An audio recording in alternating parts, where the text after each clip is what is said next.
How to get template in Notion 2025.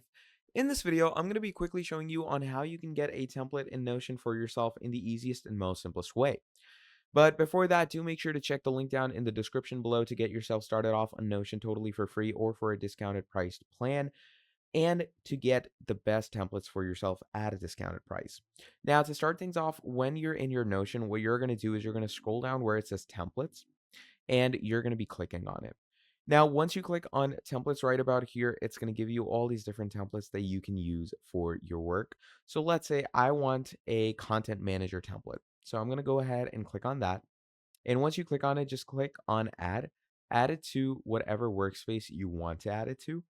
And once you do that, as you can see, it starts loading in over here and there we are. So our template is fully loaded in. We can go ahead and click onto it and there we go. So that is our template good to go. So that is basically how you're going to be creating a template or getting a template in Notion in the easiest and most simplest way.